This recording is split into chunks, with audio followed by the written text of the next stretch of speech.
आप सब। First of all welcome back to your favourite channel Magnet Brains, जो आपको प्रोवाइड करता है क्वालिटी एजुकेशन, वो भी फ्री ऑफ कॉस्ट। ठीक है, अब आज हम मिले हैं, राइट? ये है हमारा second session of our super 30 series of biology. जी हाँ, फर्स्ट सेशन आप लोगों ने काफी अच्छे से अटेंड किया, राइट? अब काफी अच्छे से एमसीक्यूज, असर्शन, रीजंस, उन सबके एक्सप्लेनेशंस को लेने के बाद, वो सारा सेशन कंप्लीट करने के बाद आज हम स्टार्ट कर रहे हैं हमारा सेकेंड सेशन, और इसके अंदर हम डील करने वाले हैं very short and short answer type questions को, राइट? कोई भी टाइम वेस्ट नहीं करेंगे भाई, फटाफट से क्वेश्चंस पर आ जाएंगे, बस वही चाहिए, राइट? वही चाहिए, 30 क्वेश्चन की सीरीज हमें चाहिए। चलो चलो चलो, एक चीज, ठीक है, थोड़ा सा बोलना तो मेरा बनता है ना, थोड़ा सा बोलना तो मेरा बनता है। अच्छा, मैंने मोस्ट ऑफ द इंट्रोडक्शन जो इस सीरीज का मुझे आपको देना था वो मैं दे चुकी हूँ, है ना? फर्स्ट सेशन के पहले जो 5 मिनट का मैंने आपको इंट्रोडक्शन दिया है भाई, वो मोर देन एनफ, मैंने, राइट? सब कुछ मैं वहां दे चुकी हूँ। अब मैं आपको सिर्फ बताना चाहती हूँ एक टेक्निक। आप जब भी अटेम्प्ट करोगे very short and short answer type questions को, आपको ये टेक्निक रखनी है, ठीक है? कोई बहुत रॉकेट साइंस नहीं है, सिंपल सी बातें हैं। क्या है मैम? देखो, जब भी आप very short answer type questions को अटेम्प्ट करते हो, ठीक है, जैसे कि वो होते हैं कितने मार्क्स के आपके? 2 मार्क्स के होते हैं, है ना? पता है? अब 2 मार्क्स के क्वेश्चन आपके अगर हैं, तो भाई आपको उसमें सिर्फ ये समझना है कि एग्जामिनर आपसे पूछना क्या चाहता है, क्वेश्चन के अंदर लिखा क्या है ना? क्वेश्चन क्या कह रहा है, उस बात को आपको मिनिमल, एकदम मतलब बहुत कम से कम शॉर्ट वे में, कंसाइज्ड वे में उसका आंसर देना होता है, जो उसका मोस्ट एक्यूरेट आंसर हो, है ना? वो आपको करना होता है। अब अगर मैं आपसे ये कह रही हूं कि एक्यूरेट आंसर देना होता है, कंसाइज वे में देना होता है, तो मैं एक चीज आपको, एक होता है ना, कोई भी सीरियल स्टार्ट करने से पहले आपको दिया जा रहा है डिस्क्लेमर कि इस धारावाहिक की सभी घटनाएं जो है वो काल्पनिक है। तो बस यहाँ पर भी सब कुछ क्या है मैडम? सब कुछ काल्पनिक है, मतलब कुछ भी रियल है ही नहीं, मतलब ये सब कुछ लॉजिकल ही नहीं है। ऐसा नहीं है भाई, ध्यान से सुनो, पूरा सुना करो, ठीक है? अधूरा ज्ञान नुकसान वाला होता है, पूरी बात सुना करो। मैं ये कह रही हूं कि very short answer type questions को जब भी आप अटेम्प्ट करोगे, तो आप उसमें कंसाइज्ड आंसर्स लिखोगे, लेंथी पैराग्राफ छाप के नहीं आओगे, ठीक है? लेकिन यहाँ पे मैं आपको प्रॉपर समझाऊंगी भाई, चाहे आपका क्वेश्चन छोटा हो, चाहे आपका क्वेश्चन बड़ा हो, मैं आपको समझाऊंगी प्रॉपर, ताकि उसके पूरे टॉप क्वेश्चन का जो कॉन्सेप्ट है ना, उस कॉन्सेप्ट से रिलेटेड चाहे वो सेम क्वेश्चन आए, चाहे दूसरा क्वेश्चन आए, बन आपसे तब भी जाए, बन आपसे तब भी जाए। ये मेरा मोटिव है, इसलिए मैं तो प्रॉपर समझाऊंगी जब मैं एक्सप्लेन करूंगी, लेकिन आपको कैसे लिखना है, आपको उसमें से बस जितना पूछा था उतना लिखा, बात खत्म, आगे नेक्स्ट क्वेश्चंस की तरफ। भाई 3 मार्क्स भी देने, 5 भी देने, केस बेस्ड भी पढ़ना है, कितना टाइम है? हाँ, टाइम मैनेजमेंट अपना भूलना नहीं है। शॉर्ट आंसर टाइप क्वेश्चन की तरफ जब आओगे, तो आपको ध्यान रखना है कि भाई 3 नंबर का ये 2 से थोड़ा ही ज्यादा है, बहुत बड़ा नहीं है, ठीक है? तो बस उसको उससे थोड़ा सा ही ज्यादा लिखना है, बहुत ज्यादा बड़े बड़े लंबे लंबे पैराग्राफ चिपका के नहीं आना है। समझे बात उतनी मेरी? ठीक है ना? ये बस छोटी सी एक अप्रोच याद रखना, इस बात को भूल मत जाना, ठीक है? जब लिखना शुरू करते हैं तो ऐसा लगता है मुझे तो ये भी पता है, मुझे तो ये भी पता है, सब भर दूं इस आंसर के अंदर, और फिर वो एक ही आंसर लिख दिया, बाकी सारे छूट गए। मैम टाइम ही नहीं था, लेंथी पेपर था। कोई लेंथी नहीं होता, इसीलिए बचता है क्वेश्चन तुम्हारा, इसीलिए छूटता है। इस चीज का ध्यान रखना। नेक्स्ट मुझे क्या बताना था? हाँ, अब आपके इस सेक्शन के अंदर वेरी शॉर्ट दोनों है, तो किस तरह से अरेंज है भाई? बिगिनिंग से 15 क्वेश्चंस जो आपको मिलने वाले हैं, वो है आपके very short answer type questions, ठीक है? फर्स्ट टू 15 जो क्वेश्चंस हैं, वो है आपके very short answer type questions, जो कि होंगे कैसे आपके, ठीक है? पूरा मिड टर्म का सिलेबस उसमें है, ठीक है? पूरे फर्स्ट 2 आपके कितने चैप्टर्स हैं? 50% चैप्टर्स, ठीक है? पूरे चैप्टर्स के वो 15 क्वेश्चन है आपके वेरी शॉर्ट। देन आपका फर्स्ट टू 15 टू 30, राइट? मतलब नेक्स्ट 15 क्वेश्चंस, ठीक है? वो है आपके क्या? शॉर्ट आंसर टाइप क्वेश्चंस, और उसमें भी पूरा मिड टर्म का सिलेबस है, पूरे चैप्टर्स के क्वेश्चंस हैं वो भी, ठीक है? क्लियर? ये पूरा डिस्क्लेमर आज के सेशन का हो गया। स्टार्ट कर दूं? बिल्कुल स्टार्ट कर रही हूं आपका क्वेश्चन नंबर 1 से, ठीक है? सारी चीजें यहां पर हो चुकी हैं, सेम कॉन्सेप्ट। क्वेश्चन 1 में मैंने आपको इंस्ट्रक्शंस दिए थे कि भाई मैं यहाँ पे क्वेश्चन को रीड करूं, एक्सप्लेन करूं, तब तक आंसर गैस करके अपना आंसर कमेंट बॉक्स में ड्रॉप जरूर कर देना, और फिर क्रॉस चेक करना, ठीक है? बैठ के आराम से, कि बताओ अब मैडम जो भी कहानी सुना रही है उससे हमारी कहानी मैच कर रही है या नहीं, ठीक है ना? अगर कर रही है तो बहुत अच्छी बात है, नहीं कर रही है तो कहाँ गलत थे वो पता चल जाएगा, ठीक है? समझ गए अप्रोच? कमेंट्स आते रहने चाहिए, फीडबैक मुझे जरूर चाहिए, ठीक है? इस सीरीज में मुझे फीडबैक आपका जरूर चाहिए। चलो चलो चलो, आ जाओ। फर्स्ट क्वेश्चन स्क्रीन पर आ चुका है, पता नहीं कितने करोड़ रुपयों के लिए, ठीक है? जो कि किसी को नहीं मिलेंगे, ना आपको ना मुझे, सिर्फ ज्ञान मिलेगा, ठीक है? फ्री का ज्ञान, फ्री का ज्ञान। देखो, Linnaeus is considered as father of taxonomy. Linnaeus name 2 other botanists known for their contribution taxonomy. आपको कोई दो ऐसे बॉटनिस्ट का नाम बताना है, ठीक है, बॉटनिस्ट का नाम बताना है जो कि प्लांट टेक्सोनॉमी की फील्ड में अपना कंट्रीब्यूशन देने के लिए जाने जाते हैं। जैसे कि लिनेयस को जाना जाता है फादर ऑफ टेक्सोनॉमी के नाम से, है ना। तो आपको दो बॉटनिस्ट का नाम और बताना है, ठीक है। हर बार मैं क्या करूंगी, पहले मैं आपको एक्सप्लेनेशन फ्रेम किया हुआ आंसर दिखा दूंगी, उसके बाद मैं उसको एक्सप्लेन कर दूंगी ताकि हमारा टाइम कम कंज्यूम हो, राइट। ज्यादा लेंथी सेशन खिंच जाएगा ना तो आप लोग को देखने में एग्जॉस्टेड फील होगा, इसलिए उस टाइम का भी अपन को ध्यान रखना है। देखो कैरोलस लिनेयस भाई, जिनका टाइम ड्यूरेशन 1707 टू 78, ठीक है, ये एक स्वीडिश बॉटनिस्ट हैं जिन्हें कहा जाता है फादर ऑफ प्लांट टेक्सोनॉमी, ठीक है। इन्होंने पब्लिश किया, ये कलर तो भाई जम नहीं रहा, कलर नहीं जम रहा, आजा आजा आजा, आ गया। देखो इन्होंने किया अपना जो पूरा वर्क था ना, इतना इंपॉर्टेंट जो कीमती काम था, उसे इन्होंने अपनी एक बुक में, ठीक है, जेनेरा प्लांटेरम के नाम से इनकी बुक थी, उसमें पब्लिश कर दिया था, ठीक है। ये तो इनका इंट्रोडक्शन हो गया। लिनेयस का इन्होंने बात की ना तो उनका इंट्रोडक्शन अब दे दिया।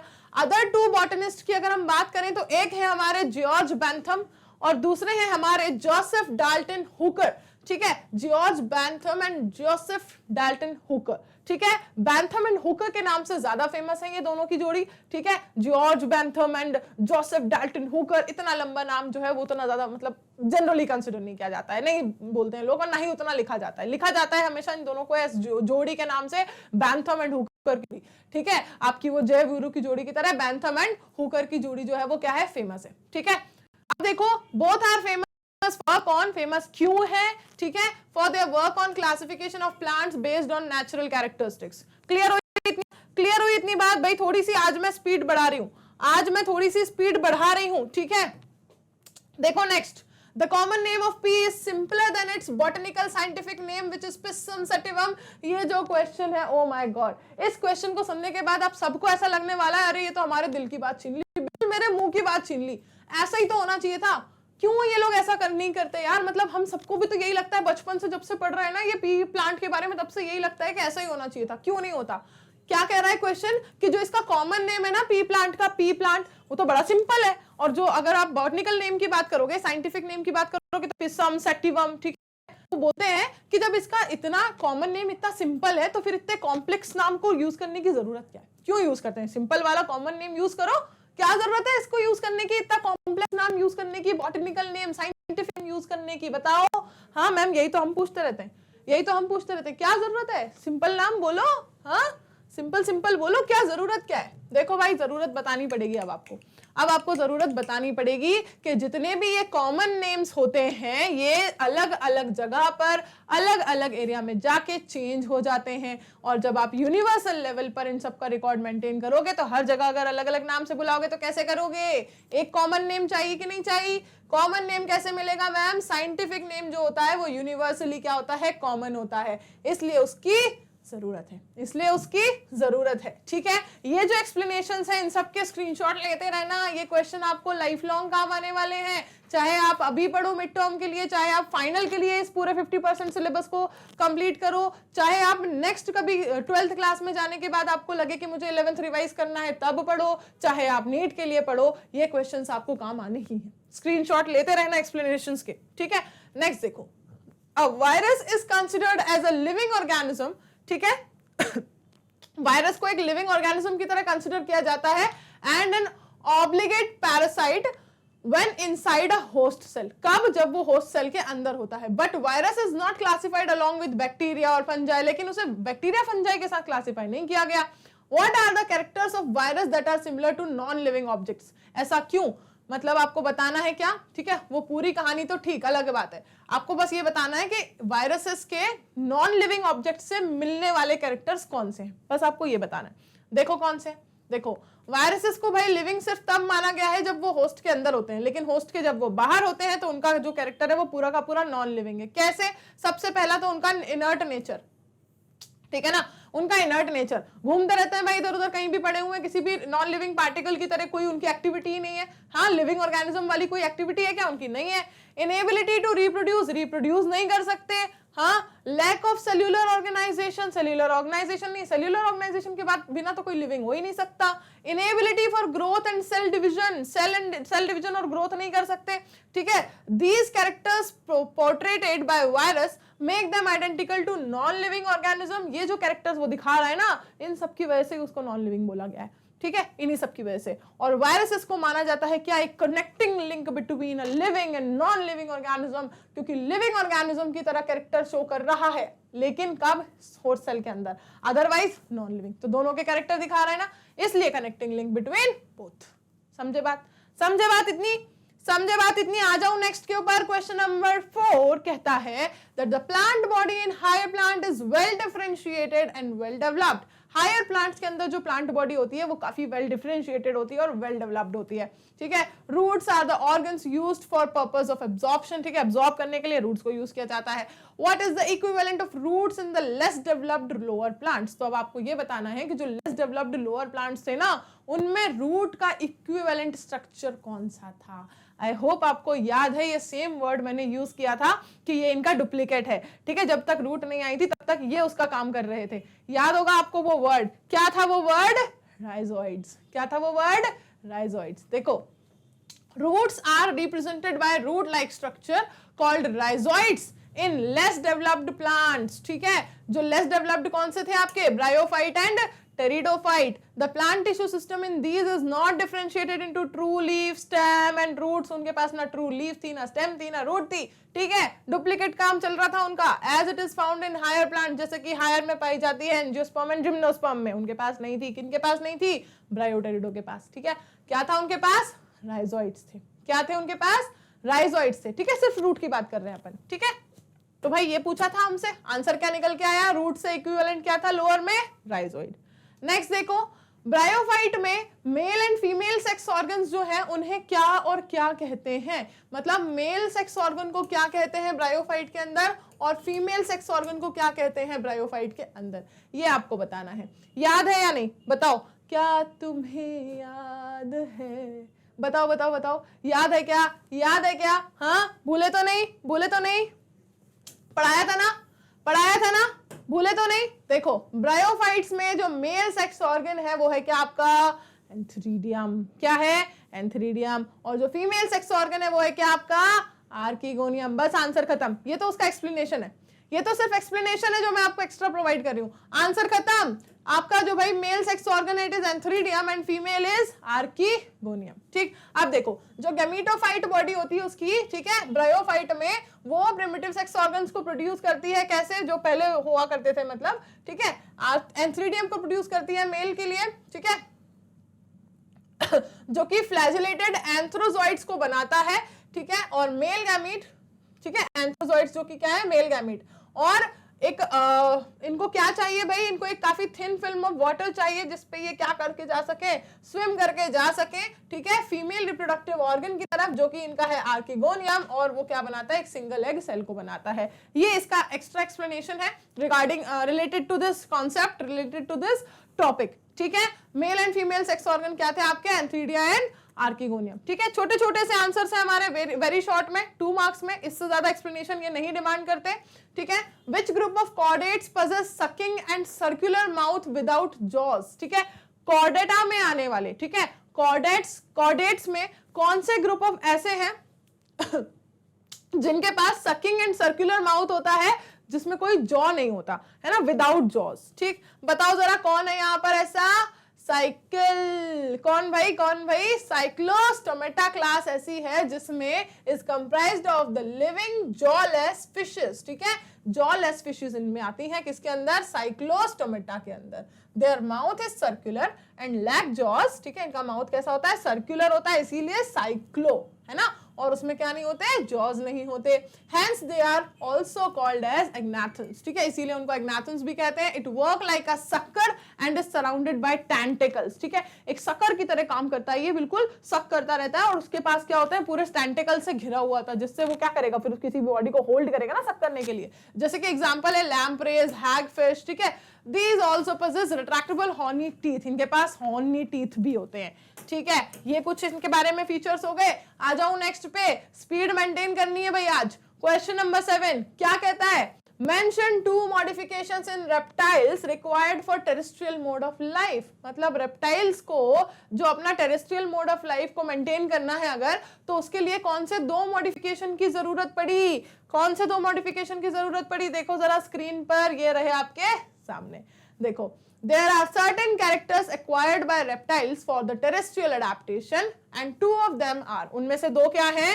Their body is covered by dry and conified skin। इनकी जो बॉडी है वो किससे कवर्ड है? काफी ड्राई और कॉनिफाइड स्किन से, एंड एपिडर्मल स्केल्स और स्क्यूट्स। ठीक है, पूरी बॉडी इससे इनकी कवर्ड है। ठीक है, इसके अलावा फर्टिलाइजेशन इनके अंदर कैसा करना है? इनको इंटरनल फर्टिलाइजेशन की जरूरत है, क्योंकि एक्सटर्नल करेंगे तो उसके लिए फिर वाटर की नीड पड़ेगी, फिर पानी में जाना पड़ेगा, तो भाई कैसे इवॉल्व करेंगे, कैसे आगे बढ़ेंगे? हाँ, तो इसलिए इनको कंप्लीटली लैंड पे शिफ्ट करने के लिए अपनी पूरी बॉडी की जितनी भी एक्टिविटीज हैं, जो भी स्ट्रक्चर है, जितने भी चेंजेस हैं, वो सब किसके अकॉर्डिंग करने पड़ेंगे? लैंड के अकॉर्डिंग करने पड़ेंगे।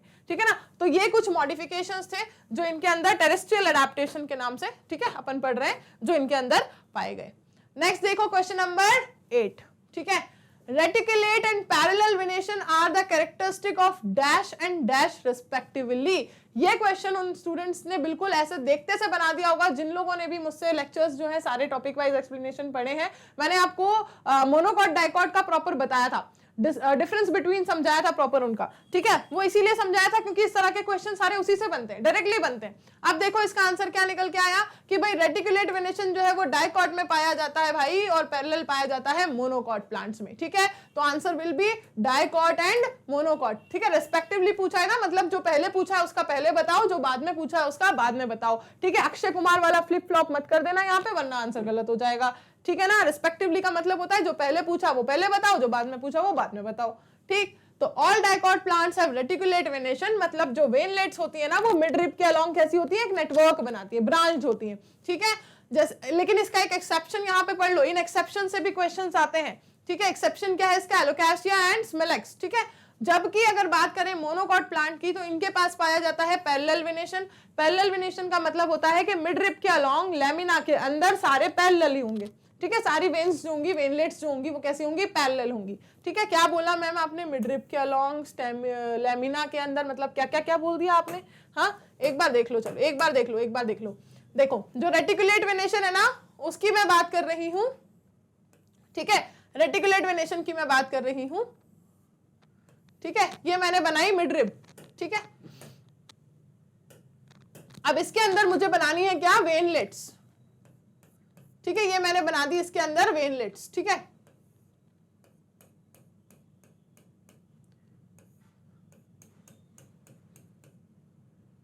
थोड़ी दूर दूर हो गई है, समझ लेना। ठीक है, बहुत काफी हाईली ब्रांड होता है, ये थोड़ी दूर दूर हो गई है। ठीक है, समझ लेना। ठीक है, इस तरह से ये इसमें वेनलेट्स होती हैं, पाई जाती हैं। ठीक है, और ये जो बीच में बनी है ना पूरी, ये जो बीच में बनी है ना पूरी, ये पूरी की पूरी क्या है? ये पूरी की पूरी क्या है? ये बीच में जो बनी है, ये है इसकी मिड रिब। ये क्या है? Mid rib. ये पूरी की पूरी जो बीच में मैंने बनाई है, ये क्या है? Mid rib. ठीक है, और ये जो आउटर इसकी पूरी लाइनिंग है, कवरिंग है, वो क्या है? उसकी लेमिना। ये क्या है? उसकी लेमिना। ठीक है, और ये क्या है? Mid rib. ठीक है, और ये सब क्या है? Veins and veinlets. जैसे ये वेन है और ये वेनलेट है। ठीक है, वेन्स एंड वेनलेट्स। ठीक है ना, चलो इतना क्लियर है, इतना क्लियर है। अब इस तरीके का जो ये पूरा एक ब्रांड नेटवर्क फॉर्म कर रहे हैं, ये कहलाता है आपका रेटिकुलेट वेनेशन। और अगर मैं बात करूं पैरेलल की, तो मैं एक आपकी तेजपान वाली लीफ ही मैंने उस वक्त समझाई थी आपको, वही मैं यहाँ फिर से बना रही हूँ। अब मैं एक ही कलर से बना दे रही हूँ, ध्यान से समझ लेना। ये जो पूरी आउटर बाउंड्री मैंने बनाई, ये लेमिना है। बीच में जो मैंने बनाई वो क्या है? बीच में जो मैंने ये बना दी, ये क्या है? इसकी मिड रिब। अब जो इसमें वेनलेट्स पाई जाएंगी वो कैसे पाई जाएंगी? वेनलेट्स जो पाई जाएंगी वो कैसे पाई जाएंगी? सब पैरेलल। ठीक है, सब कैसे पाई जाएंगी? पैरेलल, इससे बिल्कुल पैरेलल। ठीक है, जो बिल्कुल इनकी बीच की मिड रिब है ना, उससे कैसी? पैरेलल। तो ये वाला वेनेशन कहलाएगा क्या? Parallel venation. ठीक है, आई होप यहाँ पे चीजें क्लियर हो गई हैं। आई होप यहाँ पर चीजें क्लियर हो गई हैं। आ जाऊं मैं नेक्स्ट के ऊपर, आ जाऊं मैं नेक्स्ट के ऊपर। देखो, समझे इसको? ठीक, एक्सेप्शन नहीं देखा क्या हमने इसका? हाँ, इसका एक्सेप्शन देखो क्या होता है। यहाँ पर मोनोकॉट प्लांट जिनमें पैरेलल वेनेशन पाया जाता है, इसका एक्सेप्शन क्या होता है? एक कैलोफाइलम इसका एक एक्सेप्शन है। ठीक है, ये दोनों एक्सेप्शंस याद रख लेना मोनोकॉट डाइकॉट के, इससे भी क्वेश्चन आते हैं। ठीक, चलो नेक्स्ट देखते हैं। Which part in ginger and onion are edible? Ginger और अनियन के अंदर कौन सा पार्ट जो होता है वो कैसा होता है? एडिबल पार्ट होता है उनका। ठीक है, देखो समझेंगे। The edible part of ginger is the modified stem. ठीक है, इसका जो एडिबल पार्ट है वो क्या है? मॉडिफाइड स्टेम, राइजोम, जो कि क्या करके रखता है? फूड मटेरियल को स्टोर करके रखता है। जबकि अगर अपन बात करें किसकी? अनियन की, तो इसका एडिबल पार्ट क्या होता है? इसका क्या है? स्टेम, है ना। और अनियन के एडिबल पार्ट की बात करें तो ये क्या है? उसकी फ्लैशी लीव्स। ठीक है, in this case the internode becomes shortened, leaves gate condensed. ठीक है, इंटरनोड कैसे हो जाते हैं? शॉर्ट हो जाते हैं। इंटरनोड मतलब, ठीक है, इंटरनोड का मतलब क्या है? अगर मैंने ये स्टेम बनाई है, पिंक कलर से क्यों बनाई मैम? अरे समझ लो यार। ठीक है, ये नोड्स है।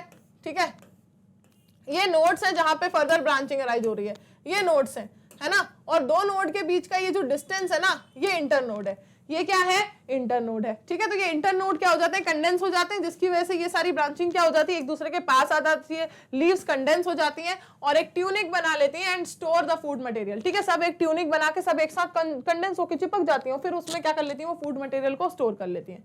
ठीक है, तो ये इसका आंसर हुआ भाई कि एक क्या है? स्टेम, और दूसरा क्या है? Flashy leave.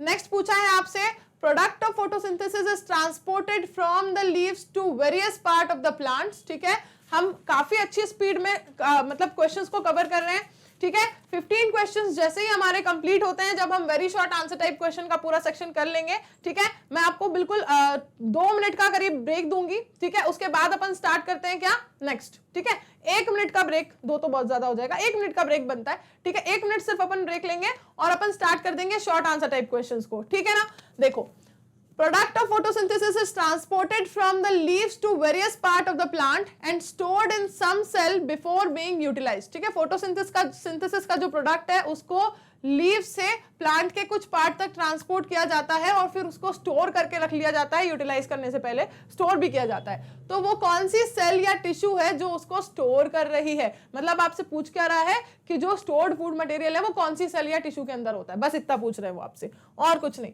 देखो क्या पूछा है, देखो क्या मतलब इसका आंसर हुआ, that the food gets stored in specialised parenchymatous cell. जो फूड है वो स्टोर होता है एक स्पेशलाइज्ड पैरेन्काइमेटस सेल के अंदर। किसके अंदर? एक स्पेशलाइज्ड पैरेन्काइमेटस सेल के अंदर, जो कि प्रेजेंट होती है या तो रूट में या फिर स्टेम में, और in their modifications in the form of a polysaccharide called as starch. ठीक है, इस तरह से ये प्रेजेंट होती है। कहां पर होती है? स्पेशलाइज्ड पैरेन्काइमेटस सेल में फूड जो है वो स्टोर होता है। ये है इसका आंसर। ठीक है, कहां होता है? स्पेशलाइज्ड पैरेन्काइमेटस सेल में। ठीक है, आ जाओ नेक्स्ट क्वेश्चन के ऊपर। क्वेश्चन नंबर 11 कहता है, if one debarks a tree, अगर कोई इंसान किसी ट्री का, बार्क का मतलब पता है ना सबको, जो उसकी वो आउटर बिल्कुल जो पेड़ की छाल जिसे अपन कहते हैं ना, अगर कोई इंसान किसी ट्री को क्या कर दे? डिबार्क कर दे। ठीक है, तो what parts of the plant is being remove? Plant का वो एग्जैक्टली कौन सा पार्ट है जो क्या किया जा रहा है? रिमूव किया जा रहा है। डिबार्क करते वक्त आप उसका एग्जैक्टली कौन सा पार्ट जो है वो रिमूव कर रहे हो, ये आपको बताना है। देखो समझो आंसर। डिबार्क का मतलब क्या है? बार्क को रिमूव करना, है ना। डिबार्क का मतलब बार्क को रिमूव कर देना, मतलब all tissue exterior, that is all tissue exterior to the vascular cambium including secondary phloem. ठीक है, मतलब वास्कुलर कैम्बियम के बाहर। ठीक है, एक्सटीरियर का मतलब क्या होता है? उससे बाहर। वास्कुलर कैम्बियम के बाहर जितने भी टिश्यूज हैं, ठीक है, इंक्लूडिंग सेकेंडरी फ्लोएम, वो भी इसके साथ, उन सबको रिमूव करना। बार्क को रिमूव का मतलब क्या हुआ? बार्क को रिमूव करने का मतलब हुआ secondary phloem, sorry, vascular cambium के बाहर जितने भी टिश्यूज हैं इंक्लूडिंग सेकेंडरी फ्लोएम, उन सबको क्या कर देना? रिमूव कर देना। ये कहलाएगा क्या? Removal of bark. तो मतलब आप समझ गए ना कि हमने किन किन पार्ट्स को, यही पूछा था कि कौन कौन से पार्ट्स आप रिमूव कर रहे हो, तो हम भाई सारे जितने भी, ठीक है, सेकेंडरी फ्लोएम को इंक्लूड करते हुए वास्कुलर कैम्बियम के बाहर हमारे जितने भी पार्ट हैं प्लांट में, उन सबको रिमूव कर रहे हैं। अगर हम क्या कर रहे हैं? किसी प्लांट को डीबार्क कर रहे हैं, उसकी बार्क को रिमूव कर रहे हैं। ठीक है, bark refers to a number of tissues types. क्या क्या है उसके? बार्क का मतलब होता है काफी सारे उसके अंदर टिश्यूज होते हैं, जैसे कि पेरिडर्म, ठीक है, उसमें क्या क्या? फेलोजन, फैलम, फैलोडर्म, ठीक है, एंड सेकेंडरी फ्लोएम, ये सब उसमें आता है। ठीक है, ये सब इसके अंदर आता है। तो ये एक कंप्लीट आंसर हुआ, ये एक कंप्लीट आंसर हुआ कि हम किन किन को रिमूव कर रहे हैं अगर हम उसकी बार्क रिमूव कर रहे हैं। क्वेश्चन नंबर 12 क्या कहता है? Name the process by which a tadpole develops into an adult frog.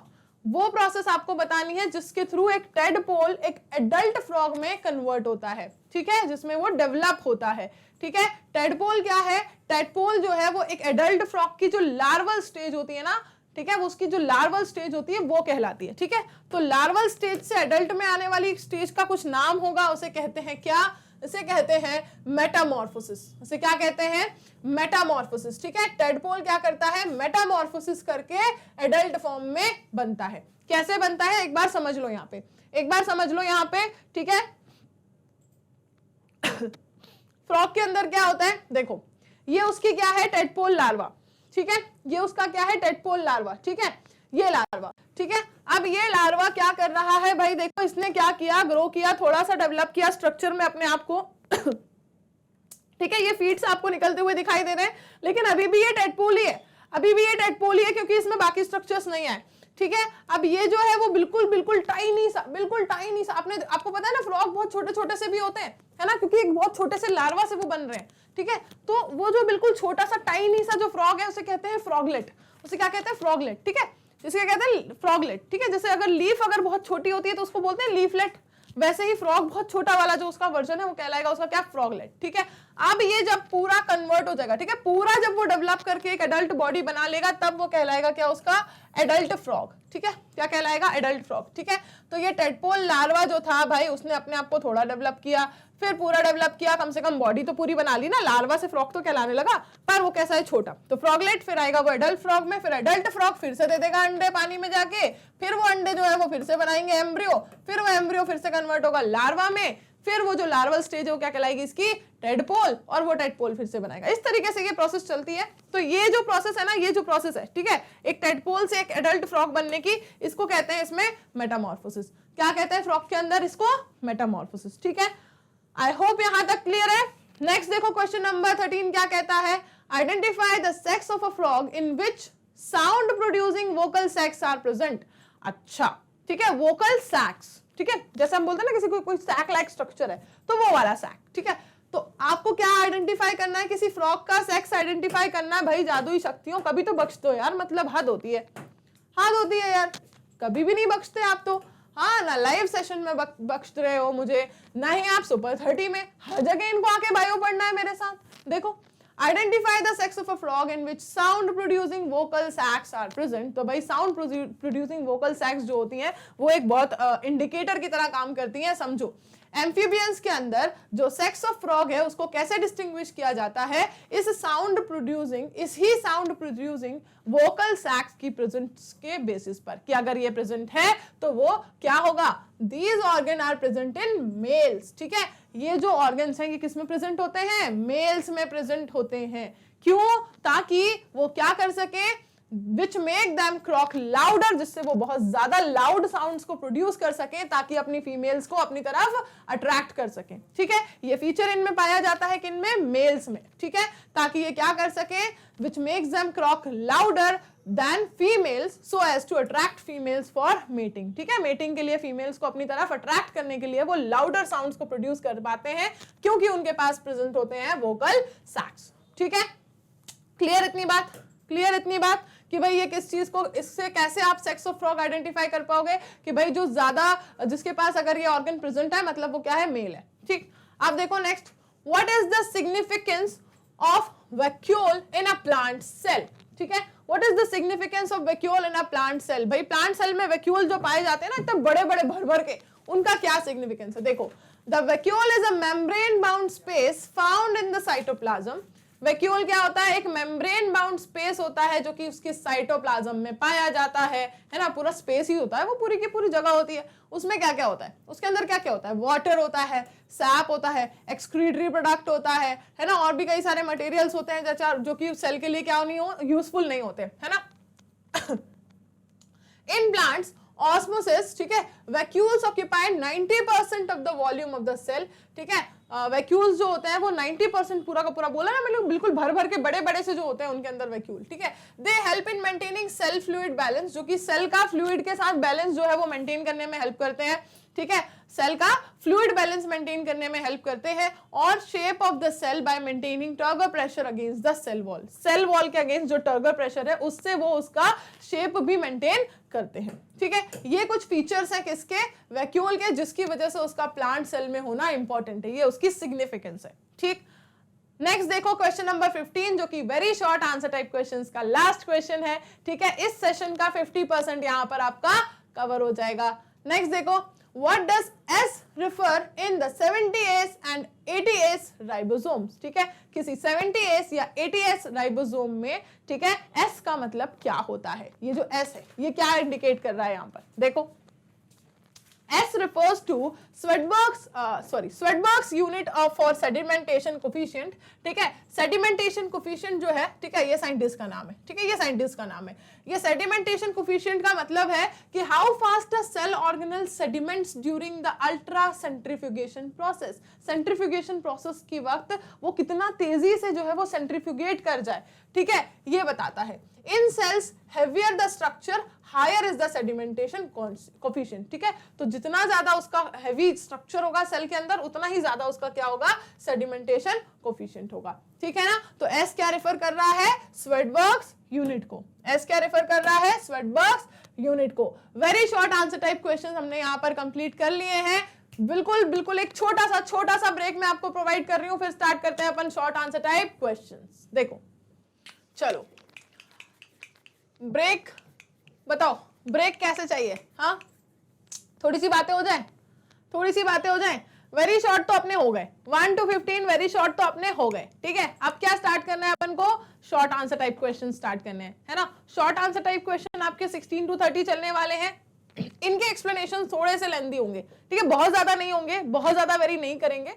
ठीक है, ऑलमोस्ट सेम ही रहेगा, थोड़ा सा ही वेरी करेगा। ठीक है, very short answer type question में। ठीक, अभी तक जितने भी क्वेश्चन सॉल्व कर रहे हो, कितने में दिक्कत आ रही है, कितने अच्छे से कर पा रहे हो, कितने सही जा रहे हैं और कितने गलत जा रहे हैं। ठीक है, वेरी शॉर्ट तक का कैलकुलेशन भाई कमेंट कर दो। ठीक है, वेरी शॉर्ट तक का कैलकुलेशन फीडबैक मुझे दे दो, कितना आपका सही जा रहा है और कितना गलत जा रहा है। ठीक है, कोई दिक्कत नहीं है, कोई एग्जाम नहीं है, कोई मार्क्स नहीं मिल रहे हैं, कोई पास फेल अपन नहीं हो रहे हैं। ठीक है, गिरने वाला था ये आज। ठीक है, कोई पास फेल अपन नहीं हो रहे हैं, बस हम कैलकुलेट कर रहे हैं कि हमारी प्रिपरेशन जो है वो कितनी सही जा रही है। ठीक, अगर एक्सप्लेनेशन के बाद आपका वो कॉन्सेप्ट जो है वो क्लियर होता जा रहा है तो वो भी मुझे बता दो। ठीक, तो चलो अब स्टार्ट कर दूं, इतना ब्रेक सफिशिएंट था। स्टार्ट कर दे शॉर्ट आंसर टाइप क्वेश्चंस को। क्वेश्चन नंबर 16 से अपनी जो है सुपर फास्ट सीरीज एक बार फिर से स्टार्ट करते हैं। ठीक है, एक बार फिर से स्टार्ट करते हैं super fast series, super 30 series. ये हो गई भाई start, short answer type questions. Question number 16 देखेंगे, पूछा जा रहा है a ball of snow when rolled over. ठीक है, जब एक स्नो बॉल को रोल ओवर किया, ठीक है, उसने क्या किया, अपना मास, वॉल्यूम, साइज सब इंक्रीज कर लिया भाई, क्योंकि उसके ऊपर जो स्नो का एक्यूमुलेशन था वो इंक्रीज हो गया, है ना। तो is this comparable to growth as seen in living organisms. ठीक है, तो क्या जो लिविंग ऑर्गेनिज्म में ग्रोथ देखी जाती है ये उससे कंपैरेबल है? अगर हाँ तो क्यों, और अगर नहीं तो भी बताओ क्यों।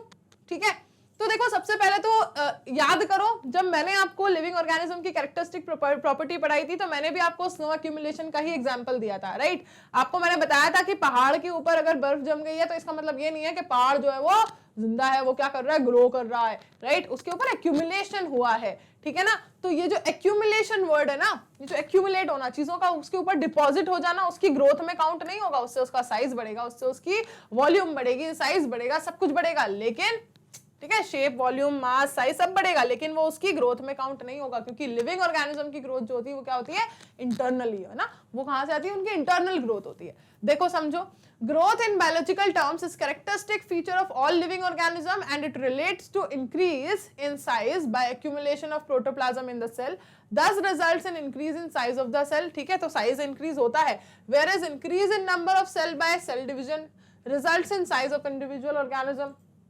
ठीक है ना, साइज की बात हो गई। ठीक है, snow in an inanimate non living object, ये क्या है, एक इनएनिमेट नॉन लिविंग ऑब्जेक्ट है। ठीक, while rolling over snow it gathers more snow on its surface। ठीक है, जब उसको आप रोल ओवर करते हो तो इसके सरफेस पे और ज्यादा स्नो जो है वो एक्यूमुलेट हो जाती है, इसकी वजह से उसका साइज इंक्रीज होता है। और फिजिकल फिनोमिना, ठीक है, ठीक है, फिजिकल फिनोमिना से। लेकिन ये कोई बायोलॉजिकल फिनोमिना नहीं है जिसमें ग्रोथ जो है वो इंटरनली हो रही हो, जैसे यहाँ हुई, ठीक है। इसलिए इसको लिविंग ऑर्गेनिज्म की ग्रोथ से आप कंपेयर नहीं कर सकते, ठीक है। तो आंसर क्या हो गया आपका कि no, this is not comparable to growth, this is not the comparable growth as seen in living organisms, और रीजन उसका क्या है, ये रीजन है, ठीक है। क्लियर है ये आंसर, क्लियर है ये आंसर। नेक्स्ट क्वेश्चन की तरफ बढ़ जाएं, question number 17।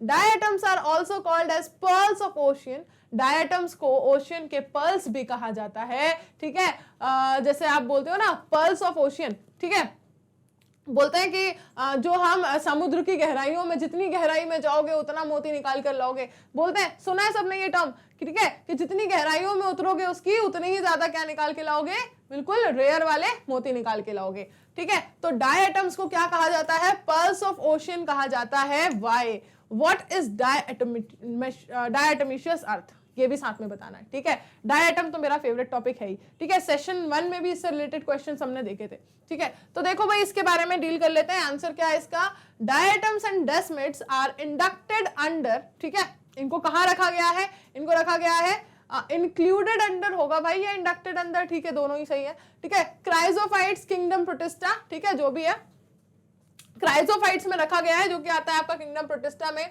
These are the main producers in the ocean, ये ओशियन के मेन प्रोड्यूसर्स होते हैं ना, चीफ प्रोड्यूसर्स बोला गया था।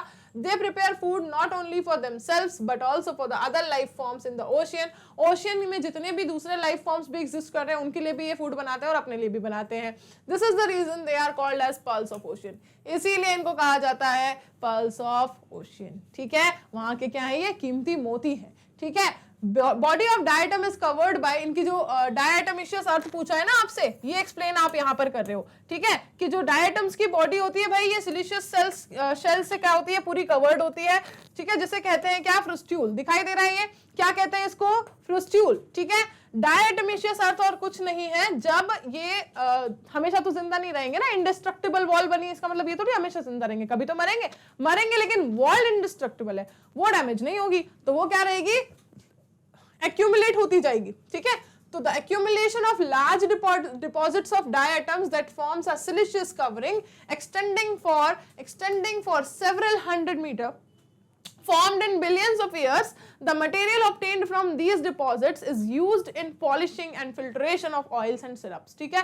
तो इसी को कहते हैं, इस accumulation को ही कहते हैं डायटमिशियस अर्थ, और इसको किस तरह से यूज किया जाता है, ठीक है, फिल्ट्रेशन में, ऑयल्स की, सिरप्स की, इन सब की फिल्ट्रेशन में भी इसको यूज किया जाता है, पॉलिशिंग में भी इसको यूज किया जाता है, ठीक है ना। तो ये इसका एक्सप्लेनेशन था, ठीक है, ये आंसर कंप्लीट हुआ। नेक्स्ट देखो question number 18, cyanobacteria and heterotrophic bacteria have been clubbed, डर मत जाना, देखो डर मत जाया करो जब क्वेश्चन इतना लंबा दिखने लगे, हमें तो ऐसा लगा था मैम कि आपने डायरेक्ट आंसर दे दिया, अरे क्वेश्चन है, ध्यान से समझो, जब जितना बड़ा अगर उसका वो साइज आपको देखने को मिल रहा है ना कि बहुत बड़ा क्वेश्चन है, मतलब कॉन्सेप्ट उसमें बहुत इजी होगा, बस आपको डराने के लिए वो इतना बड़ा होता है कि आप उसको डर जाते हो देख के, और उसका कॉन्सेप्ट आप टच ही नहीं करते, आप सोचते हो कोई दूसरा सॉल्व कर लेते हैं इतनी देर में। तो देखो, cyanobacteria and heterotrophic bacteria have been clubbed together in eubacteria of kingdom monera, है ना, किंगडम मोनेरा के यू बैक्टीरिया के अंदर इनको एक साथ रखा गया है as per the 5 kingdom classification. कौन से वाले किंगडम क्लासिफिकेशन की वजह से, 5 किंगडम की वजह से।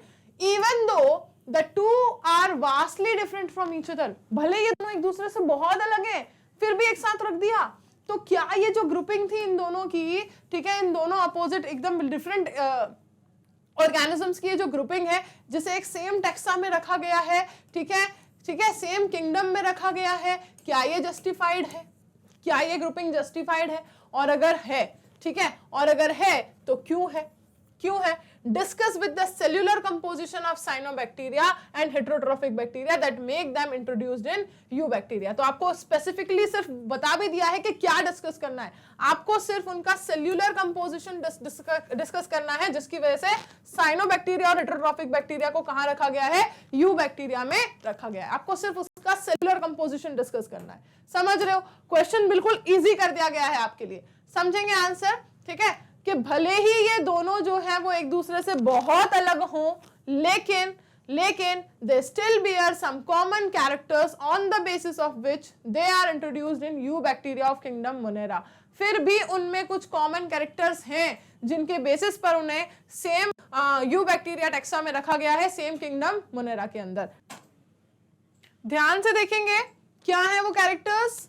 सी these characters are as follows, ठीक है, these characters are as follows. अरे भाई चल जाओ चल जाओ चल जाओ।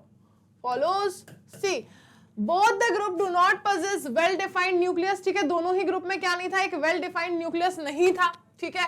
सेल वॉल की बात कर रहे हैं ना अपन, सेल वॉल के साथ अपन पूरा सेल्यूलर स्ट्रक्चर की बात कर रहे हैं, ठीक है। न्यूक्लियस के पास न्यूक्लियोलस नहीं था, न्यूक्लियर मेम्ब्रेन नहीं थी, इसलिए ये एक साथ है, ठीक है ना। मतलब वो कितना ही एक दूसरे से वेरी कर ले, पर ये सारी चीजों की वजह से वो एक साथ जुड़े हुए हैं। डीएनए जो जेनेटिक मटेरियल है वो बिल्कुल फ्रीली घूम रहा था साइटोप्लाज्म में, क्योंकि न्यूक्लियर मेम्ब्रेन नहीं थी, सेम रीजन, ठीक है। उनके पास 70s टाइप ऑफ राइबोसोम था जो प्रिमिटिव टाइप ऑफ है, ठीक है, वो था। तो ये सारे इतने सारे कैरेक्टर्स कॉमन होने के बाद कोई कैसे कह सकता है कि इनको कॉमन एक जगह पे क्यों रखा? भाई रखा क्योंकि इतने सारे कैरेक्टर्स कॉमन है, ठीक है, इतने सारे कैरेक्टर्स जो है उनके क्या है, कॉमन है, ठीक। क्लियर हुई इतनी बात?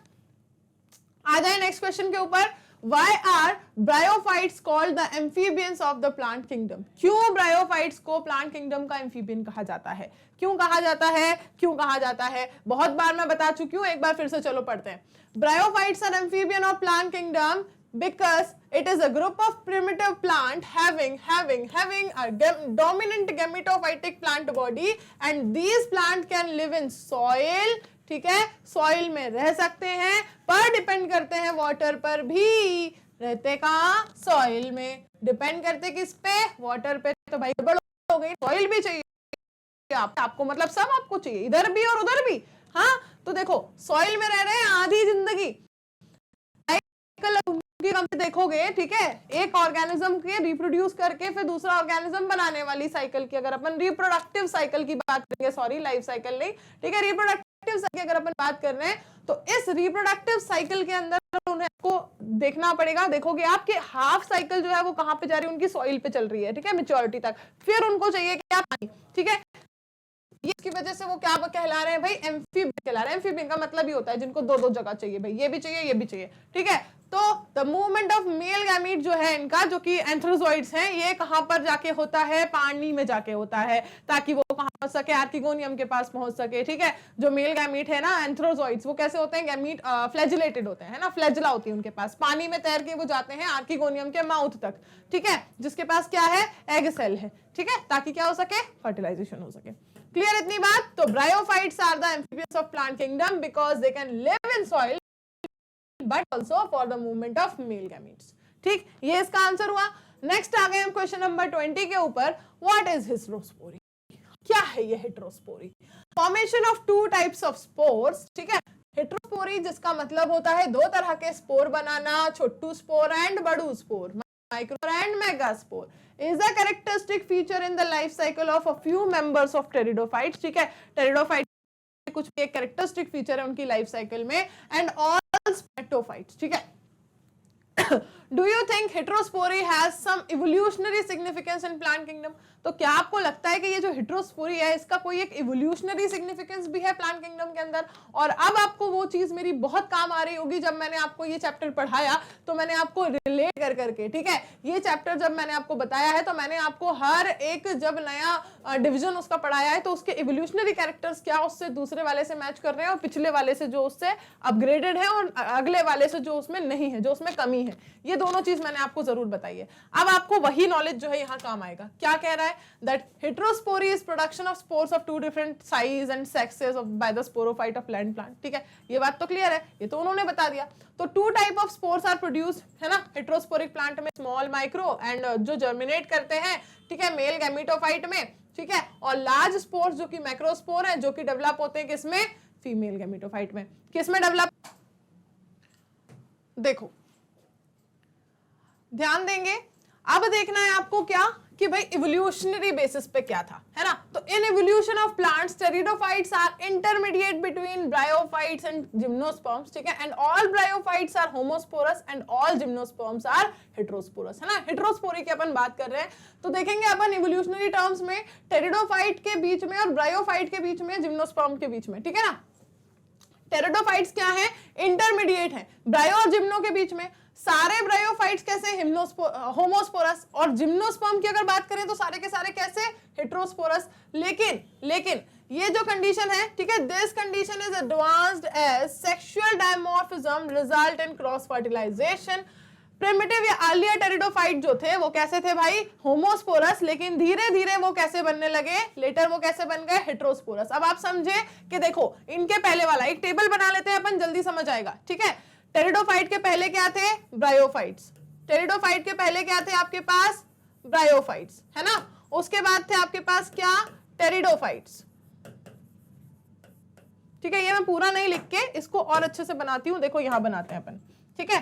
पहले थे क्या, ब्रायो, ठीक है, फिर थे क्या, टेरिडो, और फिर आए क्या, जिम्नो, है ना। इस तरह से बनाते हैं, ठीक। अब जो ब्रायोफाइट था, ठीक है, अब जो ब्रायोफाइट था आपका भाई, ये क्या हो गया, हाँ ये देखो, अब देखो जो ब्रायोफाइट है ये टेरिडो और जिम्नो का कैरेक्टर समझो। सबसे पहले क्या देखा अपन ने कि सारे के सारे, ठीक है, सारे के सारे ब्रायोफाइट्स कैसे, होमोस्पोरस, ठीक है, होमोस्पोरस हो गए ये सारे, है ना, सिर्फ होमो लिख रही हूं मैं। और सारे के सारे जिम्नो कैसे, हेटेरो, ठीक है, सारे के सारे जिम्नो कैसे, हेटेरो। टेरिडो ने क्या किया, इवोल्यूशनरी चेंज बताना है ना आपको। टेरिडो ने क्या किया, टेरिडो ने ये किया कि ये पहले तो थे भाई कैसे, होमो, जैसा कि इनके पहले वाले में था, फिर बाद में ये कन्वर्ट हो गए किसकी तरफ, हेटेरो की तरफ। ये इवोल्यूशनरी कैरेक्टर अब इजीली समझ आ रहा है ना। होमो पहले वाले थे, ये पहले होमो रहे, फिर ये हेटेरो हो गए, और उसके बाद वाले क्या है, ये कंडीशन। तो जो प्रिमिटिव या अर्ली टेरिडोफाइट थे भाई वो होमोस्पोरस, बाद में वो बन गए कैसे, हेटेरोस्पोरस। ड्रायोप्टेरिस और टेरिस इसके एग्जांपल हैं जो कि कैसे हैं, होमोस्पोरस हैं। ये दोनों ही किस में आते हैं, टेरिडोफाइट में। लेकिन ड्रायोप्टेरिस और टेरिस की बात करेंगे तो होमोस्पोरस है, सेलोजिनेला या साल्विनिया की बात करेंगे तो हेटेरोस्पोरस है। आई होप यहाँ पर इस टेबल के बाद अब ये कंफ्यूजन कहीं पे कुछ बचा नहीं होगा, ये चीजें क्लियर हो गई होंगी, ठीक है ना। हेटेरोस्पोरी का हमने बता दिया कि इवोल्यूशनरी सिग्निफिकेंस क्या है, ठीक है ना, और कहां पर है एग्जैक्टली, कहां पर वो सिग्निफिकेंस लाई कर रहा है। नेक्स्ट क्वेश्चन देखेंगे, sort out the animals on the basis of their symmetry, radial या बायलैटरल सिमेट्री के बेसिस पर आपको एनिमल्स को सॉर्ट आउट करना है। कौन कौन से, coelenterate, ctenophore, annelid, arthropod and echinoderms, ठीक। देखो देखो जरा समझो, बॉडी सिमेट्री, ठीक है, बॉडी पार्ट्स के बीच में, ठीक है, जो कि अलग अलग रीजन में होते हैं, and directions of the body plan, and in radial symmetry, ठीक है, ध्यान से समझेंगे, रेडियल सिमेट्री की बात हो रही है जो आपको यहां भी दिखाई गई है। इसमें क्या होता है, किस बॉडी को आप इक्वल पार्ट्स में डिवाइड कर सकते हो, ठीक है, कैसे कैसे, passing through the longitudinal axis, ठीक है। और यहां पर बात कर रहे हैं अपन सीलेंट्रेट, टीनोफोर, एकाइनोडर्म, ये सब इसके अंदर आते हैं। कौन कौन, सीलेंट्रेट, टीनोफोर, एकाइनोडर्म्स, ठीक है। और अगर अपन बात कर रहे हैं किसकी, यहां पर ये क्लोज हो जाना चाहिए था आपका ब्रैकेट, ठीक है, ये इतने एग्जांपल इसके, ठीक है, मिस्टेक रह गया है वो। नेक्स्ट देखो, बायलैटरल सिमेट्री में अपन बात कर रहे हैं किसकी, कि body can be divided into two equal halves, body को दो इक्वल हाफ में डिवाइड किया जा सकता है व्हेन द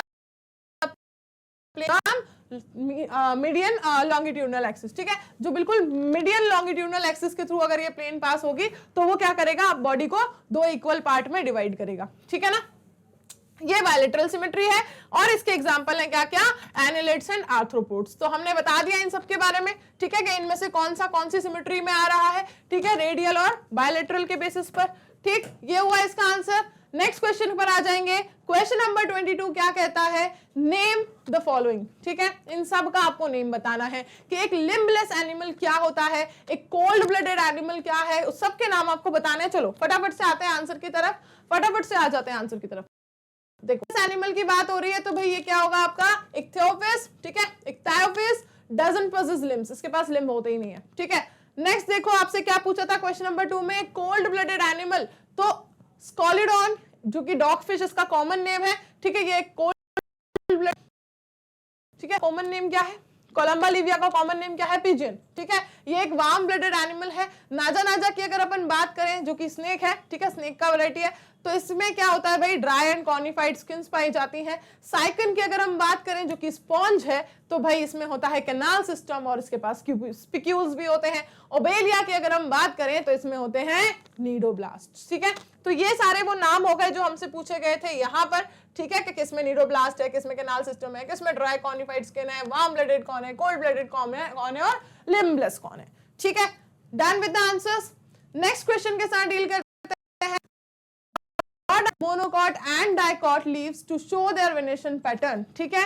आपको क्या बताना है, एक टिपिकल मोनोकॉट और डाइकॉट लीफ का डायग्राम बना के बताना है ताकि आप उसका वेनेशन पैटर्न बता सको। ठीक, चलो देखते हैं। ये जो वेनेशन पैटर्न है ये मैंने आपको बना के बताया भी हुआ है ना। देखते हैं अब यहाँ पर आपको बनाया, ठीक है, वही तेजपान आपका, ठीक है, तेजपान वाला याद कर लो एग्जाम्पल। देखो यहाँ पर venation is the pattern of distribution of veins and veinlets in the lamina of leaf, ठीक है। It's pattern is different in monocot and dicot leaf. Monocot leaf में क्या होता है, वेन्स कैसी करती हैं, पैरेलली लैमिना के अलोंग, लैमिना के अंदर अंदर with in the lamina run करती हैं, ठीक है, ये कहलाता है पैरेलल, ठीक है। ये मिड रिब इसकी और इसके अराउंड इसकी पैरेलल वेन्स रन कर रही हैं, है ना, लैमिना के अंदर। सिमिलरली वेन्स एंड वेनलेट्स, क्योंकि बहुत ज्यादा ब्रांच होता है ना, और ज्यादा निकलती रहती हैं ब्रांचेस, ये क्या बना लेती है, एक नेटवर्क बना लेती है लैमिना के अंदर, and it is called as reticulate venation. और ये क्या कहलाता है, रेटिकुलेट वेनेशन कहलाता है भाई। रेटिकुलेट वेनेशन के बारे में अगर अपन बात करें तो एग्जांपल होगा इसका हिबिस्कस, ठीक है, bean, pear, usually found in dicots, है ना, डाइकॉट्स में पाई जाती हैं। पैरेलल वेनेशन के एग्जांपल की अगर अपन बात करें तो इसके होंगे ग्रासेस, व्हीट, मेज, यूजुअली सारे के सारे मोनोकॉट्स, ठीक है। आई होप यहां तक आपको कॉन्सेप्ट सारे क्लियर होते जा रहे हैं। नेक्स्ट क्वेश्चन की तरफ बढ़ रहे हैं, question number 24। A typical angiosperm flower, ठीक है,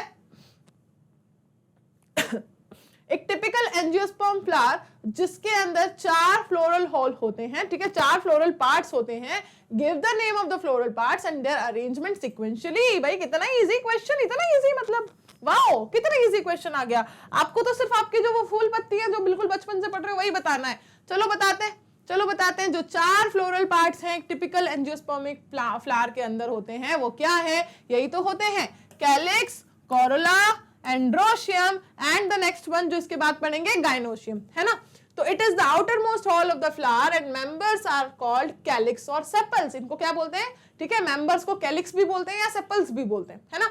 तो these are usually green and protective in function, ठीक है। ये कौन सी वाली स्टेज में सबसे इजीली आप देखते हो, जब बर्ड होता है ना, फ्लावर कैसे होता है, एक बर्ड स्टेज में होता है जो प्रोटेक्ट करके रखता है अंदर जो फ्लावर बन रहा है उसकी पूरी प्रोसेस को, ठीक है, बर्ड स्टेज में, है ना।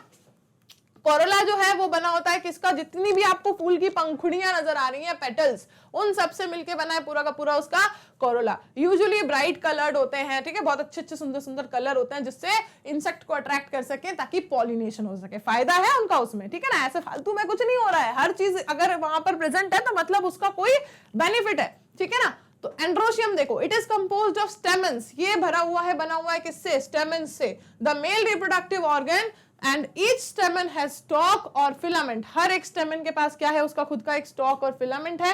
एंड एंथर जिसके अंदर क्या है, पॉलन सैक और पॉलन ग्रेन्स, ठीक है। ये हो गया आपका थर्ड। गाइनोशियम देखेंगे लास्ट, ठीक है। It is the female reproductive part and made up of 1 और मोर कार्पल्स, है ना। इसके अंदर क्या होते हैं, बहुत सारे कार्पल्स होते हैं। And each carpel has stigma style and ovary, है ना। हर एक कार्पल मतलब हर एक पिस्टल के अंदर क्या होता है, स्टिग्मा स्टाइल एंड ओवरी होता है, ठीक है। ये हुआ कंप्लीट अपना। नेक्स्ट क्वेश्चन देखो क्या कहता है, plants require water for their survival. Plants को क्या चाहिए अपने सर्वाइवल के लिए, पानी चाहिए, ठीक है। बट व्हेन वाटर्ड एक्सेसिवली, मतलब अगर उनको बहुत ज्यादा पानी दे दिया जाए तो प्लांट्स विल डाई। ऐसा क्यों, डिस्कस करो, बैठ के नहीं, लिख के। Plants use water for several metabolic processes, है ना। प्लांट क्या करते हैं, बहुत सारी मेटाबॉलिक प्रोसेसेस के लिए पानी को यूज करते हैं, जैसे कि फोटोसिंथेसिस के लिए, ट्रांसपिरेशन के लिए, रेस्पिरेशन के लिए प्लांट्स। लेकिन अगर बहुत ज्यादा पानी दे दिया जाए तो मर जाते हैं, because excess water removes the air trapped between the soil.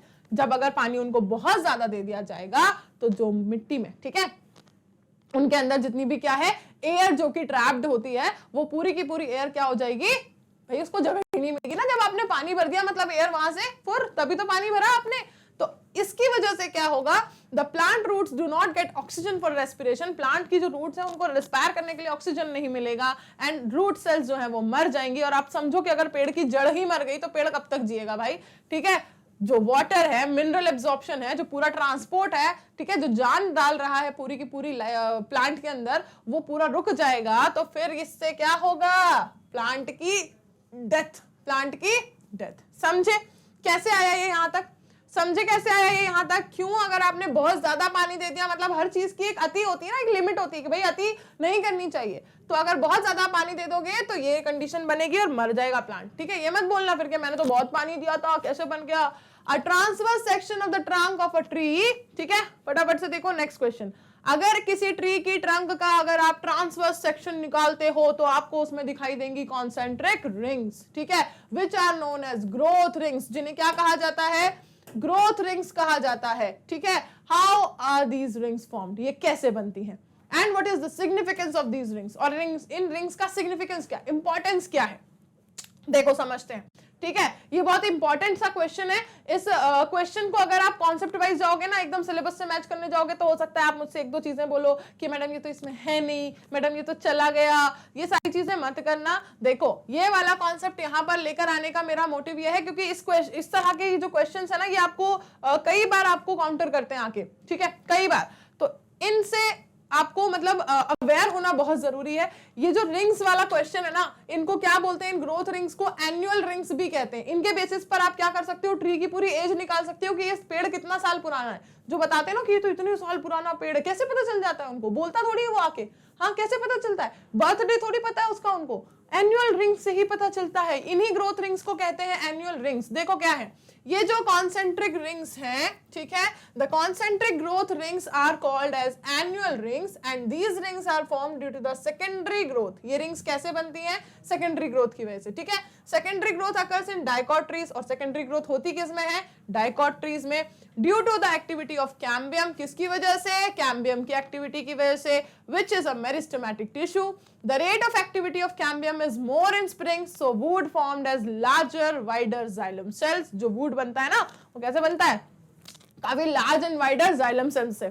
ठीक है, whereas wood formed in winter has narrower and smaller xylem, लेकिन जो winter में बन रहा है वो कैसा बनता है? narrow और small xylem elements से। तो this results in formation of two rings। ठीक है, इसकी वजह से दो तरह की रिंग बन जाती हैं। ठीक है, ध्यान से समझना आप इस बात को, किसकी वजह से क्या बन गई? दो तरह की रिंग बन गई जिन्हें कहते हैं ग्रोथ रिंग्स। ठीक है, कि एक सीजन में उन्होंने अलग तरह का रिंग जाइलम आया, ठीक है, मोटा वाला, और फिर दूसरे सीजन में आया पतला वाला जाइलम, ठीक है, स्मॉलर एंड नैरोअर वाला। ठीक है, इसकी वजह से क्या बन गई? फिर से कैसा आएगा भाई? वाइडर वाला जाइलम एंड फिर से स्मॉलर वाला। तो इसकी वजह से एक रिंग वाला स्ट्रक्चर बनता जाएगा। डायग्राम दिखाऊंगी मैं आपको। ठीक है, इन्हीं को कहते हैं क्या? Growth rings. ठीक है, तो by counting these rings the age of the tree can be determined. इन रिंग्स को जब क्या करेंगे? काउंट करेंगे तो ट्री की एज जो है वो निकाली जा सकती है। देखो यहां पर कैसे, देखो यहां पर कैसे, ये देखो ये देखो ये देखो, ठीक है, broad xylem and thin xylem, है ना, broad xylem and thin xylem. बनती गई रिंग्स, बनती गई रिंग्स भाई, बनती गई मैम, बनती गई बनती गई बनती गई। गिन लो सबको, पता चल जाएगा कि ये कितने साल का पेड़ है। ठीक है, समझे बात? रिंग जितनी आपने गिनी, क्योंकि एनुअल रिंग है ना, साल में एक बन रही है ना, तो जितनी रिंग होगी उतना उसका एज होगा। ठीक है ना, एनुअल रिंग इसीलिए कहते हैं। ठीक है, एनुअल रिंग्स। क्लियर इतनी बात?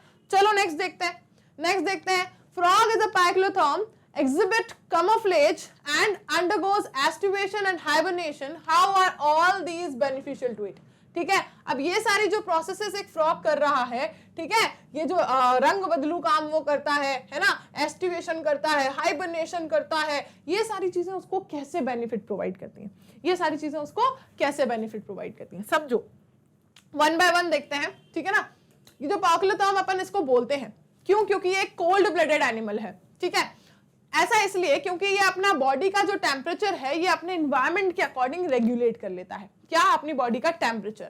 For withstanding very cold temperatures it undergoes winter sleep. ठीक है, अब इतने कोल्ड टेम्परेचर्स को विथस्टैंड करने के लिए क्या करता है? विंटर स्लीप लेता है। ठीक है ना, टेम्परेचर्स के साथ कर लेता है भाई एडजस्ट, इसलिए क्या है? पाइक्लोथर्म, कोल्ड ब्लडेड एनिमल। ठीक है, अब कैसे करता है एडजस्ट? क्योंकि वो हाइबरनेशन करता है, पूरे विंटर स्लीप। ठीक है, हाइबरनेशन मतलब, और अगर समर स्लीप की बात करें, हॉट समर्स की, जब बहुत ही ज्यादा हॉट समर्स आ जाएंगे तो उसको कहते हैं एस्टिवेशन, उसको कहते हैं एस्टिवेशन। इसका मतलब क्या है कि उस वक्त वो उन्होंने जितना भी स्टोर्ड फूड था ना उस पे सर्वाइव कर रहे हैं, कोई एक्टिविटी लाइफ की शो कर ही नहीं रहे। ठीक है, क्योंकि अगर आप हो, ठीक है, उठ रहे हो, चल रहे हो, घूम रहे हो, दिमाग चला रहे हो, तब आपकी बॉडी में जो है एनर्जी जा रही है। ठीक है ना, बॉडी की अगर आपकी लाइफ की प्रोसेसेस चल रही है तो उसमें एनर्जी जो है वो क्या हो रही है? कंज्यूम हो रही है ना। अगर आप वो सब करोगे ही नहीं, जैसे ये कर रहा है, हाइबरनेशन पे चले जाओगे, है ना, इनएक्टिविटी, स्टेट ऑफ इनएक्टिविटी पे चले जाओगे, ठीक है, अगर विंटर स्लीप पे ले जा रहा है तो हाइबरनेशन, और हॉट टेम्परेचर्स में जा रहा है तो एस्टिवेशन। अगर ये करोगे तो क्या होगा, एक्टिविटी जो है बॉडी की क्या रहेगी, बिल्कुल पॉज रहेगी, ठीक है, लिविंग रहेगा, एक्टिविटीज पॉज रहेंगी। तो दिस इज कॉल्ड एज क्या, हाइबरनेशन एंड एक्टिवेशन। ये होता कब है, क्योंकि वो क्या कर रहा है, अपने आप को टेम्परेचर्स के अकॉर्डिंग एडजस्ट कर रहा है। तो during this period it lives in a dormant stage with very minimal vital body activity, है ना, बहुत ही मिनिमल एक्टिविटी करेगा। Also the frog is capable of changing its body colour, और ये अपना बॉडी का कलर भी चेंज कर लेता है। मतलब अगर ये हरे रंग की पत्ती पे है तो ये हरा, अगर ये डार्क ग्रीन पे है तो डार्क ग्रीन, अगर ये ब्राउन पे है तो ब्राउन। ऐसे ही अपना कलर चेंज करता है ताकि जो इसका शिकार करने वाला है ना, कौन, जैसे कि स्नेक और भी सब कुछ, ठीक है, वो उसे आइडेंटिफाई ना कर, स्पॉट ना कर पाए कि यहां बैठा है भाई मेंढक, खा लो जाके इसको, नहीं कर सकते। क्यों, क्योंकि ये क्या करता है, अपना बॉडी कलर चेंज करता है, इसी को कहते हैं कैमोफ्लेज, ठीक है। तो समझ आया कि ये सारी चीजें इसके लिए कैसे बेनिफिशियल है, ठीक है। थोड़ा सा और रीड आउट करते हैं। Though gradually, with the change in its surrounding and climatic conditions, this capability in frog is called as camouflage and lets it escape from the predators, an essential survival parameter for living, ठीक है। तो इस तरह से ये सारी activities उसको क्या करती हैं, हेल्प करती हैं, बेनिफिट प्रोवाइड करती हैं। नेक्स्ट देखो क्वेश्चन नंबर 28, बहुत जल्दी ये सेशन अपन कंप्लीट करने वाले हैं। Comment on the cart wheel structure of a centriole. Centriole का जो कार्ट व्हील स्ट्रक्चर होता है उस पे आपको कमेंट मारना भाई। देखो कार्ट व्हील स्ट्रक्चर तो आपको दिख ही रहा है ना, कैसा कार्ट व्हील स्ट्रक्चर होता है, ये देखो कैसा कार्ट व्हील स्ट्रक्चर होता है, देखो देखो देखो देखो देखो, ये सब क्या होते हैं इसके अंदर, हाँ, माइक्रोट्यूब्यूल्स, है ना, माइक्रोट्यूब्यूल्स होते हैं जो कि ट्यूबुलिन के बने होते हैं। ये देखो माइक्रोट्यूब्यूल्स, ठीक है। इन माइक्रोट्यूब्यूल्स का इस तरह से जो अरेंजमेंट है, और सेंटर में भी होता है माइक्रोट्यूब्यूल्स, ठीक है। इनका ये जो अरेंजमेंट है, इसकी वजह से इसको बोलते हैं क्या, कार्ट व्हील अरेंजमेंट, ठीक है, इसको बोलते हैं क्या, कार्ट व्हील अरेंजमेंट। अब देखो कमेंट्स इसके ऊपर, ठीक है, कमेंट करना था ना भाई, एक्सपर्ट है अपन उसमें, है ना। अभी आंसर्स तो आप कमेंट कर ही रहे हो मुझे। तो centrosome is an organelle usually containing 2 cylindrical structures, जैसे कि क्या कहते हैं उनको, सेंट्रियोल कहते हैं। They are surrounded by amorphous pericentriolar materials. Both the centriole and centrosome lie perpendicular to each other, ठीक है। दोनों जो सेंट्रियोल्स हैं वो कैसे होते हैं, सेंट्रोसोम में एक दूसरे से परपेंडिकुलर लाई करते हैं, ऐसे, है ना। तो in which each has an organization like that of a cart wheel. हर एक की ऑर्गेनाइजेशन कैसी होती है, कार्ट व्हील की तरह, ठीक है। तो अ centriole possesses a hall of 9 peripheral fibrils। एक के अंदर 9 पेरिफेरल, उसकी पेरिफेरी पे फाइब्रिल्स का होल होता है। Their fibrils are absent in the center, और ये जो होते हैं सेंटर पे नहीं होते भाई, ठीक है। तो hence the arrangement, fibrils की बात हो रही है, hence the arrangement is called as 9 + 0। Each fibril is made up of 3 sub fibers। हर एक फाइब्रिल किससे बना है, 3 सब फाइबर से मिलके बना है, ठीक है। Therefore called as triplet fibril, इसीलिए उसको कहते हैं क्या, triplet fibril. The centrioles form the basal body of cilia and flagella। ये जो centrioles है ये क्या करते हैं, जो cilia और flagella होती है ना, उनकी बेसिक बॉडी को बनाते हैं। It also forms spindle fibers that give rise to spindle apparatus during the cell division in animals। ठीक है, इनका 2 ही फंक्शन निकल कर आए कि cilia flagella की बेसिक बॉडी बनाना, बेसल बॉडी बनाना। cilia flagella का फंक्शन क्या होता है, मोटिलिटी प्रोवाइड करना, मूवमेंट प्रोवाइड करना, ठीक है। प्लस इनका फंक्शन कहां निकल कर आता है, जब हो रहा होता है क्या, सेल डिवीजन, ठीक है। अपोजिट पोल की तरफ ये क्या करते हैं, मूवमेंट करवाते हैं, किसका, क्रोमोसोम्स का, ठीक है। सेल डिवीजन के वक्त इनका काम आता है स्पिंडल फॉर्मेशन में, ठीक है ना, स्पिंडल अपैरेटस में, ठीक। नेक्स्ट देखो क्वेश्चन नंबर 29 कहता है that describe briefly describe the cell theory. Cell theory को डिस्क्राइब करना है, ठीक है भाई। ये तो अच्छे से होना चाहिए, ये क्वेश्चन तो अच्छे से होना चाहिए। देखो देखो देखो, Schleiden and Schwann in 1838 and 39 formulated the cell theory. क्या दी थी उनने, सेल थ्योरी, ठीक है। Which originally contained following 2 statements, जिसमें मतलब ये 2 स्टेटमेंट्स थे बेसिकली। तो देखा जाए तो सबसे पहला क्या, that all the living beings are made up of cells and products formed by the cell. हर एक लिविंग बींग जो है वो क्या है, सेल से बना है और सेल के प्रोडक्ट्स, है ना, ठीक है। Cells are the structural and functional units of life. Cells क्या है, लाइफ की स्ट्रक्चरल एंड फंक्शनल यूनिट्स है। ये 2 स्टेटमेंट इसके अंदर थे। ये सेल थ्योरी किसने दी थी, श्लीडन एंड श्वान ने, ठीक है। लेकिन उन्होंने ये नहीं बताया कि सेल ओरिजिन कैसे हुई, ये नहीं बताया भाई कि ओरिजिन कैसे हुई, क्या है कैसे है, सब कुछ ठीक है, पर ओरिजिन कहां से हुई, आई कहां से, ये बताया किसने, ये बताया किसने, वर्क्यो ने। ठीक है, रोडोल्फ वर्को ने आके बताया 1855 में कि भाई ओमनिस सेल्यूला ई सेल्यूला, क्या बोल रही हो मैम, इंग्लिश में बात करो ना, ओमनिस सेल्यूला ई सेल्यूला, इन्होंने एक स्टेटमेंट दिया था, उसका मतलब था all cells arise from pre existing cells, मतलब हर एक सेल जो है वो अपनी प्री एग्जिस्टिंग सेल से ही अराइज हुई है, मतलब जो सेल्स का ओरिजिन जो कि मिसिंग था ना वो इन्होंने बता दिया। बस अब इसको ऐड कर दो इस सेल थ्योरी में तो ये सेल थ्योरी हो जाएगी क्या, कंप्लीट। तो this concept was the actual idea of Nageli, ठीक है, which later was elaborated by Virchow. ठीक है, ये वैसे एक्चुअल आइडिया किसका था, नगेली का था। ठीक है, वर्को ने उसको बाद में जाके और अच्छे से फिर एलैबोरेट किया। तो along with considerable evidences in its support, the work of Nageli and Verco established cell division as the central phenomena in the continuity of life। मतलब लाइफ कंटिन्यू हो ही कैसे रही है यार, अगर सेल डिवाइड ना करे तो लाइफ कैसे कंटिन्यू होगी। तो मतलब हर एक सेल कहां से आ रही है, प्री एग्जिस्टिंग सेल से आ रही है, और इसी से लाइफ की कंटिन्यूटी जो है वो मेंटेन हो रही है। तो बस इस स्टेटमेंट को और अगर उस सेल थ्योरी में दो स्टेटमेंट के साथ थर्ड को ऐड कर दिया जाए तो सेल थ्योरी हो जाएगी कंप्लीट। ठीक है, अब इसमें किस किस साइंटिस्ट का रोल आया अपन ने वो भी पढ़ लिया है ना। चलो आ जाते हैं अपन अब मॉडर्न सेल थ्योरी के ऊपर, जिसके अंदर क्या है, ये तीनों स्टेटमेंट्स आएंगे कि भाई सारे और लिविंग ऑर्गेनिजम्स बने हैं सेल और प्रोडक्ट ऑफ सेल के। सेल जो है वो basic structural and functional unit of life है, और सारी ही सेल आती हैं कहां से, प्री एग्जिस्टिंग सेल से। ठीक है, फंक्शनल यूनिट्स ऑफ लाइफ। ठीक है, और सारी ही सेल्स आती हैं किससे, प्री एग्जिस्टिंग सेल से। वायरसेस इस चीज का, इस सेल थ्योरी का क्या है, एक्सेप्शन है। ठीक है, वायरसेस इसका एक्सेप्शन है, क्योंकि ना तो ये किसी भी सेल से बने नहीं है भाई। ठीक है, और इनके पास क्या होता है, सिर्फ न्यूक्लिक एसिड होता है, डीएनए या फिर आरएनए, जो कि एक प्रोटीन शीट से कवर्ड है। ठीक है, उसको कोई इंडिपेंडेंट एग्जिस्टेंस उसका नहीं है। ठीक है, होस्ट सेल के ऊपर ही उसका एग्जिस्टेंस है, इंडिपेंडेंटली तो कोई लिविंग एग्जिस्टेंस उसका है नहीं। ठीक है, सेल्फ रेगुलेशन नहीं है, सेल्फ रिप्रोडक्शन नहीं है, कुछ भी नहीं है, तो इसलिए वो इस सेल थ्योरी का क्या है, एक्सेप्शन। ठीक है, कि भाई जो लिविंग नहीं है, जिसको लिविंग कंसिडर नहीं कर सकते। ठीक है, लास्ट क्वेश्चन इस पूरे सेशन का। ठीक है, लास्ट क्वेश्चन पे अपन आ रहे हैं, differentiate between rough endoplasmic reticulum and smooth endoplasmic reticulum. भाई मतलब लास्ट एंड करने के लिए सबसे इजी क्वेश्चन मिल गया, नहीं, हाँ सबसे इजी मिल गया। देखो देखो देखो करते हैं, difference between rough and smooth endoplasmic reticulum are as follows. See, rough endoplasmic reticulum, smooth.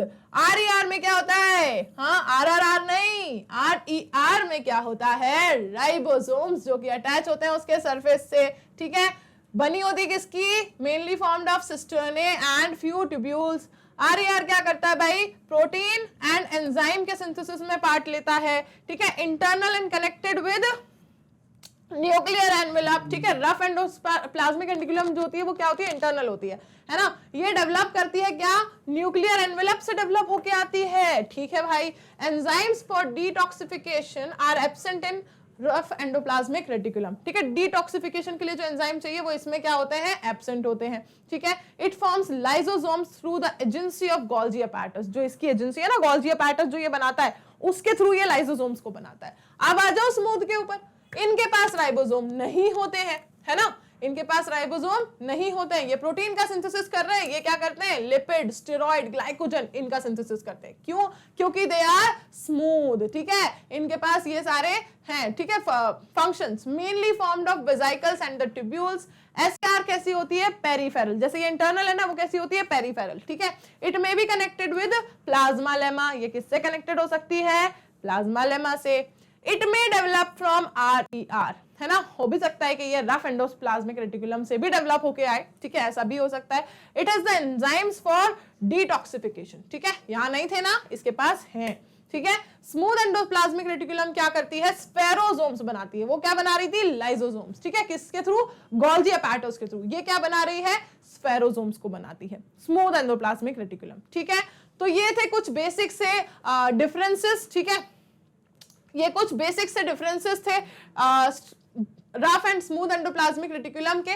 ठीक है, और इस तरह से हमने पूरे 30 क्वेश्चंस जो हैं, first to 15 very short and 16 to 30 आपके शॉर्ट आंसर टाइप क्वेश्चंस को कंप्लीट कर लिया है। आपका आज का सेशन नंबर 2 हमने कंप्लीट कर लिया है। मुझे प्लीज जरूर बताइएगा, ठीक है, नेक्स्ट सेशन में उन सभी चीजों को मैं इंप्लीमेंट करूंगी। आपको आज के सेशन में कैसा लगा, आपसे क्वेश्चंस कितने बन पाए, कहाँ दिक्कत आई, क्या वो आपके एरिया ऑफ डाउट था, क्या वो जोन आपका था जिसमें आपको प्रॉब्लम क्रिएट हो रही है, ठीक है, वो मुझे जरूर बताओ। मैं उसको नेक्स्ट सेशन में इंक्लूड करके आपको रिजोल्यूशन प्रोवाइड करूंगी, ठीक है। तो चलो इसी के साथ एंड करते हैं इस सेशन को, मिलेंगे नेक्स्ट सेशन में और करेंगे क्या, लॉन्ग आंसर टाइप क्वेश्चंस को। Till then bye bye, take care everyone.